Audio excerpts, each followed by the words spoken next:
YouTube पर देश का नंबर 1 न्यूज चैनल चुनाव मतलब न्यूज 24। 3 अक्टूबर को हुए लखीमपुर हिंसा केस के मुख्य आरोपी आशीष मिश्रा को हाईकोर्ट से जमानत मिल गई है। आशीष केंद्रीय गृह राज्य मंत्री अजय मिश्र टेनी के बेटे हैं।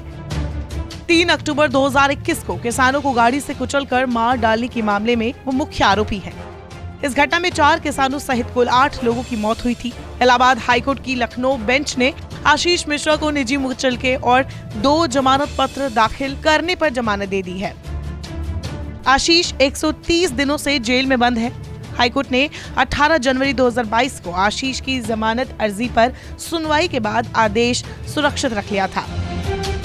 कोर्ट ने अपने आदेश में कहा है कि एफआईआर में आरोप है कि आशीष मिश्रा गाड़ी में 22 सीट पर बैठा गोली चला रहा था और उसकी गोली से गुरविंदर सिंह नाम के एक शख्स की मृत्यु हुई थी, जबकि मृतकों अथवा घटनास्थल पर मौजूद किसी भी व्यक्ति को गोली की चोट नहीं आई है। घटना में कुल 8 लोगों की मौत हुई थी। इसमें 4 भाजपा कार्यकर्ता, 3 किसान और 1 पत्रकार था। 13 लोग घायल भी हुए थे। कोर्ट ने अपने आदेश में पोस्टमार्टम रिपोर्ट और पोस्टमार्टम करने वाले डॉक्टरों के बयान का भी जिक्र किया।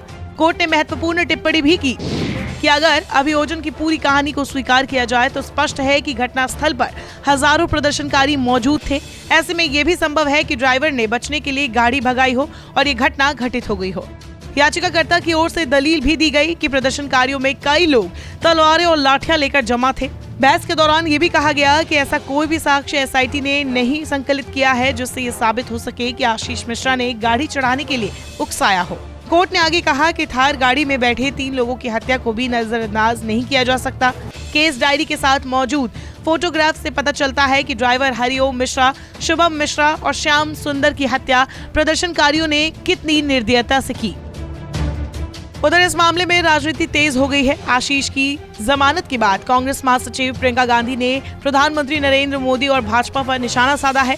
प्रियंका गांधी ने कहा, मैं पीएम मोदी से पूछना चाहती हूं कि कोई नैतिकता है या नहीं। पीएम मोदी में क्या देश और देशवासियों के प्रति, किसानों के प्रति कोई नैतिक जिम्मेदारी है? आपके मंत्री के बेटे ने किसानों के साथ ऐसा किया। सबसे पहले तो आप उन्हें गिरफ्तार करने के लिए तैयार नहीं थे।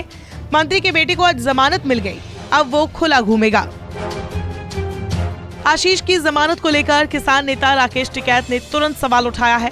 उन्होंने कहा वो इस बात को यूपी में भाजपा के खिलाफ प्रचारित करेंगे। उन्होंने इस गंभीर मामले में जल्दी जमानत मिलने की बात कहकर सवाल उठाया कि कोई आम आदमी होता तो क्या इतनी जल्दी बेल मिलती। राकेश टिकैत ने कहा कि कोर्ट पर क्या कह सकते हैं, बेल दे दी। किसान नेता ने कहा, हमारा तो ये कहना है कि 302 के इतने गंभीर मामले में दूसरे लोगों को बेल मिली हो तो ठीक है, नहीं मिली हो तो देख लो। चुनाव में इस मुद्दे को लेकर उन्होंने कहा कि हाँ, हमारा प्रचार का मुद्दा ये रहेगा, क्यों नहीं रहेगा। इतनी जल्दी कौन से तथ्य सामने आ गए, इतनी जल्दी किसी और को जमानत मिलती हो। इस तरह के केस में तो देखने वाले तथ्य है। बता दें, उत्तर प्रदेश के लखीमपुर में हुई हिंसा की जांच कर रही एसआईटी ने सोची समझी साजिश बताया था। एसआईटी के जांच अधिकारी ने 14 दिसंबर को आरोपियों के खिलाफ धाराएं बढ़ाने के लिए कोर्ट में अर्जी दी थी। कोर्ट ने यह अर्जी स्वीकार कर ली थी। इससे ये साफ हो गया था कि आशीष और उसके साथियों के खिलाफ दर्ज एफआईआर में गैर इरादतन हत्या का केस चलेगा। नई धाराओं के बाद लोअर कोर्ट से जमानत याचिका खारिज हो गई थी। लखीमपुर हिंसा मामले में सुप्रीम कोर्ट ने भी संज्ञान लिया था। अक्टूबर से लेकर अब तक टॉप कोर्ट में 3 बार सुनवाई हो चुकी है। सुप्रीम कोर्ट ने एसआईटी को धीमी जांच के लिए फटकारा भी था। अब कोर्ट में एसआईटी को जांच प्रगति की रिपोर्ट दाखिल करनी है। बहरहाल कोर्ट ने तो न्यायिक प्रक्रिया को अपनाते हुए अपने अधिकारों की तरह ही ये जमानत दी है, लेकिन इसकी टाइमिंग को लेकर सवाल उठ रहे हैं, क्योंकि लखीमपुर खीरी की 8 विधानसभा सीटों पर 23 फरवरी को चुनाव होने हैं। एक बड़ा सवाल ये भी उठ रहा है कि चुनाव के बीच आए कोर्ट के इस फैसले से बीजेपी को कोई फायदा होगा या फिर यूपी के किसानों के गुस्से की आग और भी ज्यादा भड़क उठेगी।